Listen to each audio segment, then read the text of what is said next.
Mag ik een applaus voor Garrett? Thanks, Ronald. Good luck. Thank you.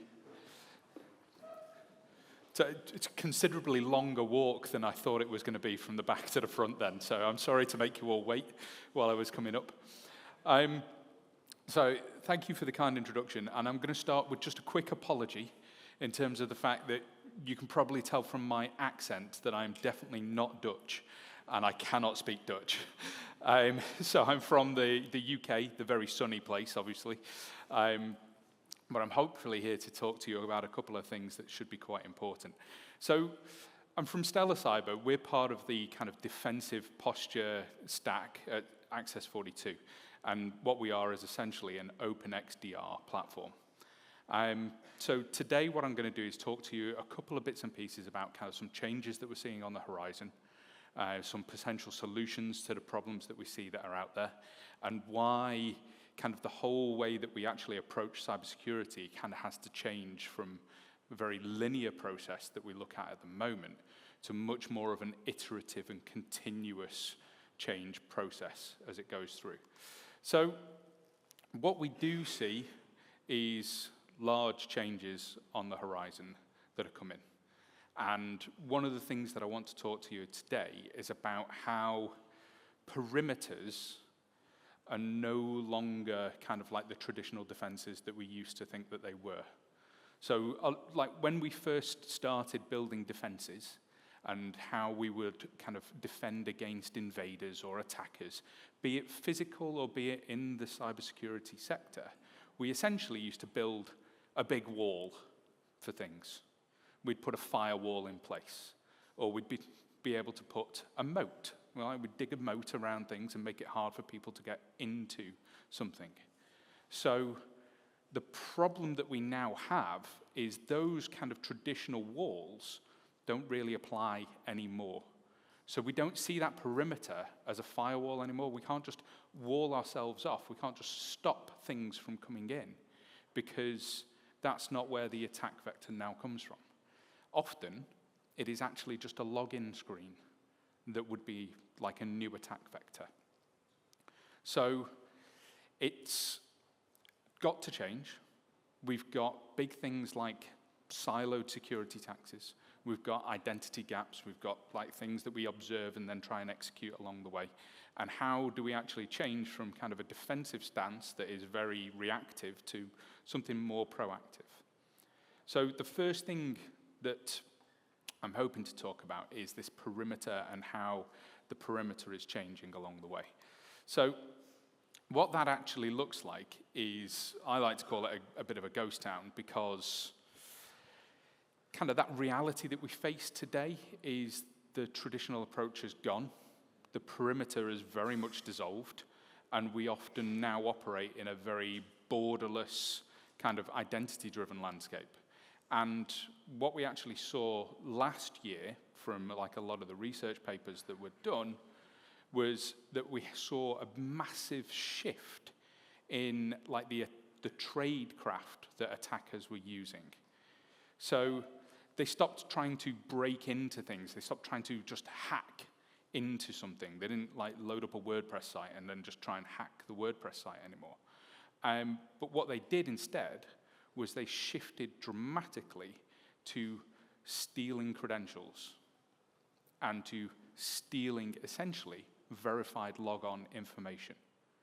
And what that meant was that it wasn't a big zero-day vulnerability that was being used. It was actually authorized workflows, things that were just part of your business perspective that was just normal. Those were being basically weaponized to use against different areas and different companies, and basically that's what we saw. And we want to try and bridge those gaps and kind of stop those gaps from happening. So we don't break in, we just log in now. So this is the problem that we saw last year, okay? And what was kind of like the roots of that? Well, these kinds of things were what we were seeing were kind of root problems along the way. The big one is often tool sprawl and blind spots, okay? So average number of tools that we're trying to monitor is huge. If you're a big enterprise, you could have over 150 or so different tools that you're using as part of your defensive security posture. And all of those tools are then monitored. If you've got a managed detection and response service along the way, that system is then like trying to monitor it. You've got a SOC that's operating it. You've got huge numbers of alerts that are being driven. Like as an example of this, we've got a proof of value with a customer at the moment, and they have got possibly the most paranoid settings ever seen on their Mimecast email security. And their security system is throwing up literally thousands of alerts every few hours based on the emails that their staffing is receiving.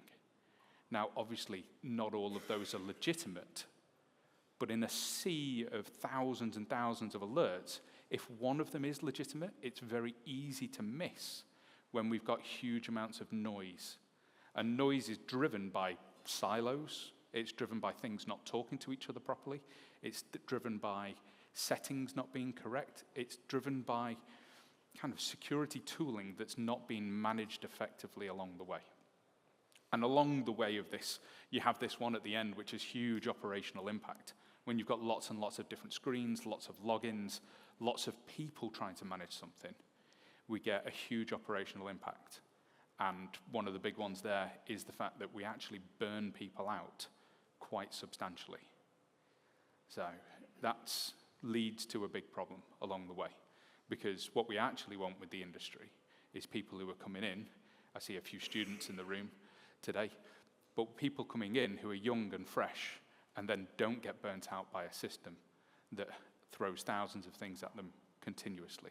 And those people become more experienced and are able to actually stay as part of the industry as we move forwards. I think, was it at the end of last year, there was 4.8 million jobs open in cybersecurity globally. That was 4.8 million jobs that also could not be filled globally because there isn't enough people to actually do those jobs. Lots of them are entry-level jobs. And I came into the cybersecurity industry 5 years ago. And 5 years ago, there was 3 million open jobs. So the gap is getting bigger, unfortunately, along the way. And that operational impact is going to become more and more prevalent, especially when we're seeing things accelerate due to the leveraging of artificial intelligence systems. So, anyway, moving swiftly on. What does one of these breaches that we saw last year actually look like? Well, one of the biggest ones was this. A modern breach that was very, very simple to do, because the softest part of our defenses isn't necessarily the machines. It's all of us instead. How many people get frustrated when they have to do two-factor authentication? When you're, for the 5th time that morning, having to do your MFA, having to generate a code, having to put something in, having to find the traffic lights on your capture, or having to move a piece of a jigsaw puzzle from one part of the screen to the other, all of those things. We get very, very lazy very, very quickly. And what we actually saw last year was 58% of the incidents were driven by fake capture dominance. So what that meant was, basically, somebody threw up a fake capture on a website as you're trying to log into it, as you're trying to do something. As you engage with the fake capture, basically, it was a fake verification prompt that then stole credentials. And once those stolen credentials were harvested, they were then able to be used at a later point. And it was massively driven by the fact that we are creatures of habit. We like things, the path of least resistance is always the way. What they often say, well, they say it in the UK anyway, is if you need to find an easy way of doing a job, give it to the laziest person you know, because they'll find the easiest way to do it. So, and it's the exact same thing with stuff like this. It's like we become creatures of habit. When you get spammed continuously to authorize your login, And most of the time you look at it and go, I'm pretty sure that's not me. Am I doing this again? Oh, that's got a weird computer name. No. Half the time at my house, it's my children trying to log into something, and I always hit deny constantly. It annoys them. I find it funny, but you've got to take the little wins in life, haven't you? So those kinds of things, but they all prey on our habits and our trust in these systems. Another one, which was another huge thing, I think this was around 33%, was this SSL and VPN abuse, like RMM weaponization that was going through. So basically, it was turning an internet-facing gateway into kind of like a golden ticket. Yeah, so they were like Screen Connect, those kinds of things, where you connect into something remotely. They were a huge attack vector. People basically able to just intercept your credentials as you're logging in and take the credentials away, okay? And unfortunately, that MFA isn't a silver bullet, because you can capture a successful MFA sign-in along the way.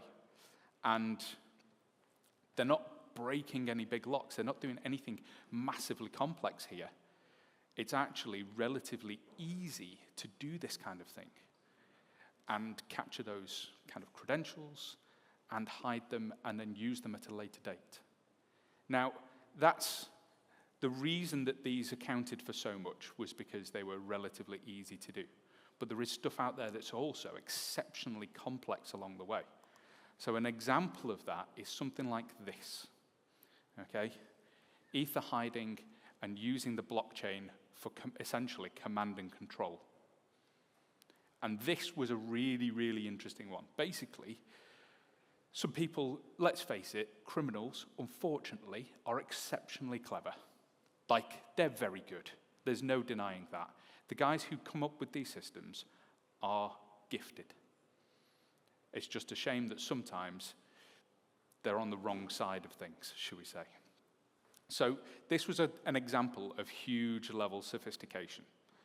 And what they weren't doing was hacking that normal site. What they were doing was they were taking a decentralized smart contract and utilizing it as a centralized command and control layer. And what they would do is they'd store a malicious base64 encoded JavaScript inside of a blockchain contract. And now the problem there is that they're immutable contracts. So like something like on the Binance Smart Chain, and you visit it, and it's compromised, you click on it, you visit it, and automatically you then trigger and download the next stage of the attack. And you have no idea that you've done it. And the reason that you don't know is because the Web3 endpoint is legitimate. The attacker can change and upload the payload remotely. And this can't be taken down particularly easily because it just sits on the blockchain. And everything about it looks legitimate. And you don't know that it's a problem until it's inside your system already. And the really terrifying thing is, once it's been found and once it's a problem and it's tried to be taken down or it's blocked, the attacker, all they need to do is update the smart contract that's there. So from one place, they can essentially infect thousands of different repos. They can infect thousands of different companies because things are just reaching out to a smart contract that looks completely legitimate because everything about it looks legitimate. And that command and control layer becomes a huge attack point for us. Okay? So what we are then seeing is we need a way to see things like this in progress and what is happening at any point in time. And what I was talking about at the very start with siloing tools that don't necessarily talk to each other, that's where a lot of the problems defensively start to come in as well. So at Stellar, we basically, this is us in a nutshell. It is about bridging the gap between those tools. And we've got a whole presentation that basically is this stack and how it builds and everything else along the way. But from my kind of nerdy perspective as the engineer that's in the room, this is the most important bit. This is a layer that allows all of your tools to actually talk to each other in one place. It's a platform that gives you kind of like a fully open integration framework that has lots and lots of availability. So you can see like containerization, you can see your endpoints, you can see your network, you can see the cloud applications, you can see things like the VCN flow logs from your Oracle infrastructure, you can see the AWS environment, you can see your OT environment in one place. You can identify things across your attack surface. You can feed in things like your vulnerability management, your exposure risk profiles into one place. So that even if something is already inside your systems, because you've got all those systems talking to each other, we can see something changing along the way. And that is how we start to bridge this gap along the way. Sorry, there we go. Okay? And for us at Stellar, and what we think is kind of the best way forwards, if you like, is to bridge that gap. And for us, we've got lots of platform unification. We've not just got, it's not another tool for you to manage, essentially. It's not another tool as part of an MDR service. It is a fully open framework to stop fragmentation in your defensive posture, basically. Now, what you see here is great. How you capture those identity ghosts as they move through your system is all well and good. But then the buzzword of the time is all about AI and what we do with AI along the way. Because the unfortunate thing is thousands of alerts, hundreds of cases, and unless you've got 500 analysts, it's very, very difficult to manage all of these things. And even with unification, even with bringing things into one place and having things correlated for you, you still need people at the end of the day. So the next step from bridging that initial gap of getting all of your information, all of your data into one place, is transforming those security operations utilizing like agentic AI, utilizing systems that are able to iterate and constantly talk to each other. So for us, we've got agentic AI at the core.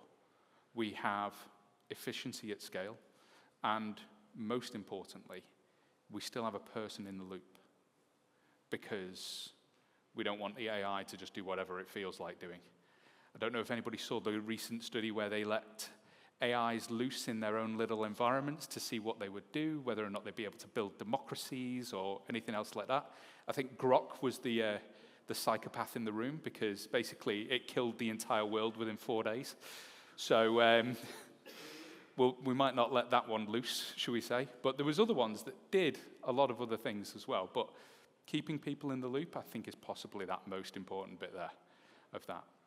And as I was saying before, we've got the data layer, we've got the bringing of everything together, and the building of this agentic AI model into different layers. So what does that actually look like? Well, this is what it is. So this is our whole stack, and I'm going to spare you the sales pitch and everything else that goes with it, because I'm not a salesman. All right, I like the nerdy stuff instead.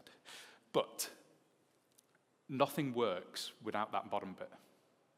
Absolutely nothing works. If you can't get everything into one place, and if you can't see all of your tools, the rest of it doesn't matter, because you're not going to be able to have your detections run in one place. You're not going to be able to correlate across the board. And running these complex investigations and doing proactive threat hunting has happened because we're able to build AI. Because along the way, in reality, AI has changed absolutely everything. Okay? It has taken what we were doing, and it is applying a whole new way of thinking to it. So we've got a vice president of product obviously gets paid a considerable amount of money more than I do, okay? But that's because he comes up with ideas about the product and about how we change the product and things like those things.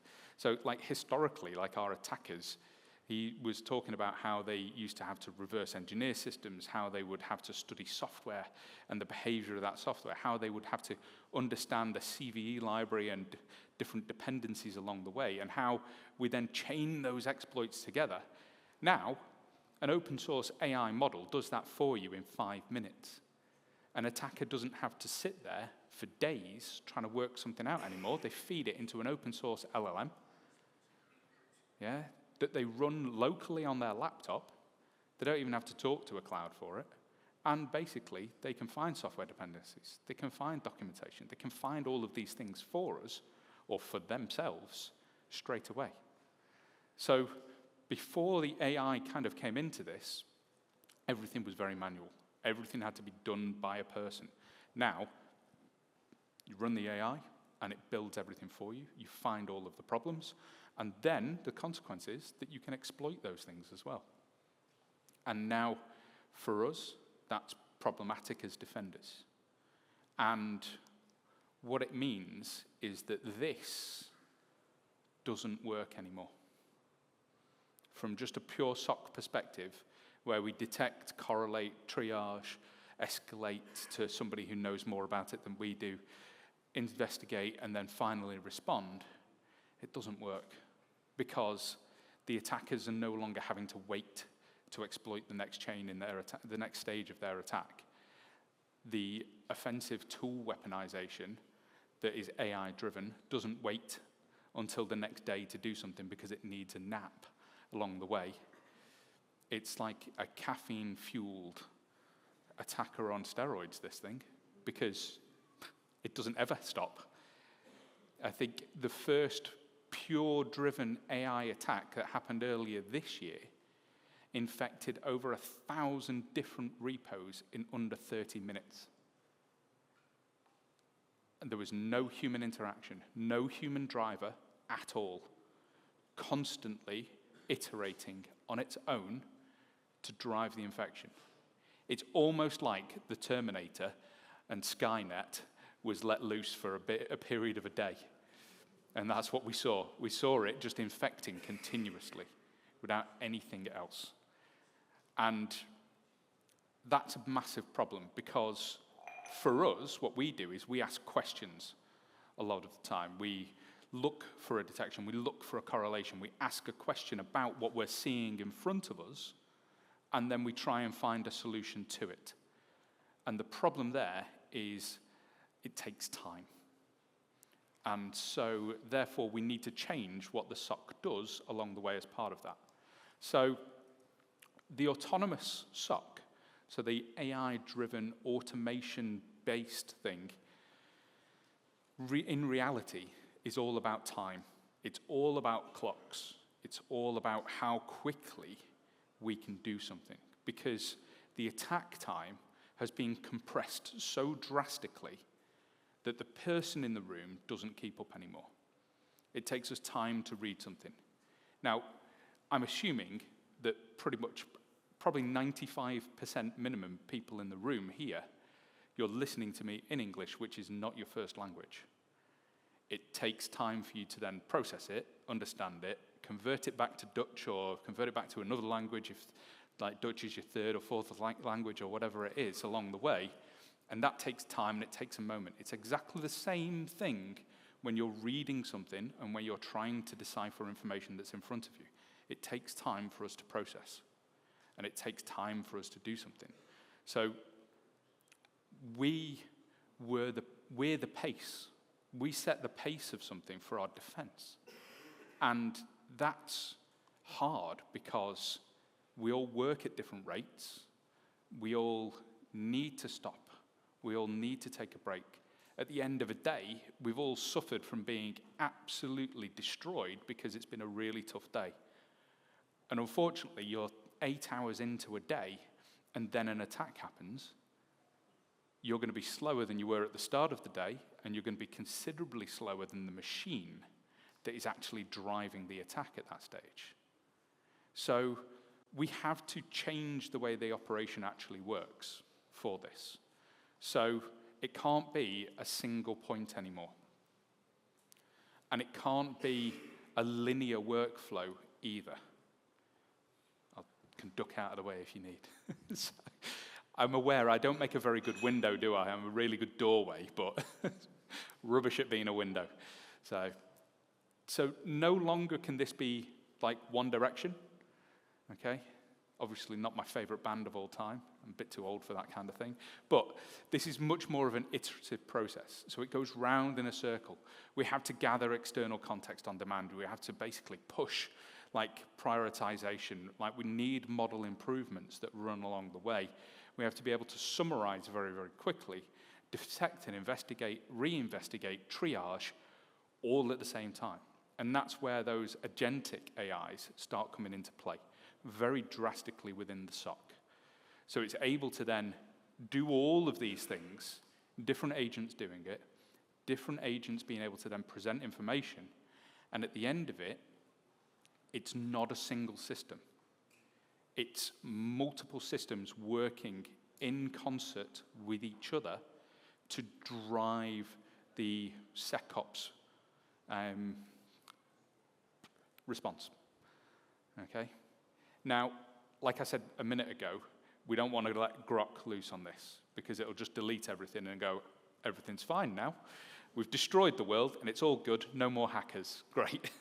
But very problematic for us who want to actually still live in that world. So instead of, we don't want to actually replace the people. What we actually want to do is be able to augment along the way. So the AI driving the investigation, obviously with high accuracy, because we don't want utter rubbish coming out, okay? The AI drives the investigation. It handles the reduction in noise. It's able to accelerate the context and get rid of those repetitive manual tasks, okay? Like, I always ask this when I do these presentations of whoever worked as a level 1 analyst at some point in their career type of thing. There's normally at least 1 or 2 people in the room. But when we talk about an L1 analyst, they're often described as the alert monkey in the room because they basically get alerts and they triage alerts and then they gather things together. There's a few people nodding away there going, yes, I remember that time. It was a dark day in my life, but you know, those kinds of things along the way, and basically then pass it off to somebody else. Well, that's a really repetitive task. What happens when you get repetitive, monotonous tasks? You get bored. You find a quicker, easier way to do it, and you'll miss something along the way. Okay, so instead of doing that, why don't we actually make the AI responsible for reduction in noise, for basically handling repetitive tasks and summarizing what's in front of it very, very quickly? Then a person is able to be the judge of something. The person becomes accountable for what's going on. And actually, you have a better business context and business outcomes at the end of it because you're able to manage risk considerably better. It's about shifting all of those kind of really useful parts of our security operations, the reduction in business risk and the kind of reduction in outcome, to the left. And the way that we do that is by basically making all of that left-hand side, all of that triage and everything, easier along the way. So human-augmented machine speed is not the autonomous chaos side of things. It is controlled. And I've only got a couple of minutes left, so I'm rapidly running out of time. I'm sorry, there might not be questions time. But just kind of a final thought along the way, okay? So the speed of operations is probably the key to success. And the way that we actually operate faster, the way that we adapt faster, the way that we respond is all driven by our ability to have those iterative loops in machine speed thinking. And that's not us at the core of it, that's the machines doing a lot of the heavy lifting, and then us still maintaining the control along the way. And the best way to do that is with that human augmentation side of things along the way. So, thank you very much. If you would like to ask like a question in the last 30 seconds or something like that, then you're more than welcome to. Yeah. Or I will be at the stand if you want to come and have a chat. I think we have time for one question. One question, go on. If there is a question. Everybody's thinking of the coffee break, aren't they? So. Oh, there's just one more and then Yeah. we have lunch. Oh, okay. One more session, we have lunch. No questions so far. Then either it was completely... There is one very much there. I had a question about how the AI filter it, because it sounds like a bank with flags, but how the bank flags the suspicious transactions. But how does it then work with how does it work with the flagging then? So with regards to that, what you would actually get is verdict signaling that happens within the AI agent. So it gathers multiple context points. So it would gather information from things like, because you've got the whole plane, you've got the network, you've got EDR, you've got identity and everything. It verdict signal checks across all of those different areas so that it can then come up with a confidence factor, so that then instead of it being like a false flag, like, oh, you've gone to a different city and you've tried to use your bank card, so we've denied the transaction. So instead of doing that, which is essentially a false flag along the way, you get the verdict signal, which gives you the confidence to say that it's true or false along the way. So it only works if you have multiple points of information to do the investigation from, not a single point. Say again? So it's very comparative to all the data you've gathered? Yes. Okay. So if you don't compare the different data points, it does not work, because like you lose context, and it's like the traditional investigation of investigating something off one EDR alert doesn't tell you the context of what else is going on. So that's the problem. You need to see what else is going on to be able to actually stop an attack, because an attack is very rarely a single point. So, thanks very much. Thank you very much. If there are any other questions, Garrett will be over there during lunch. Thank you very much, Ronald. Thank you, man. Cheers. Do you want the, Yeah. Next speaker will be Dr. Didar.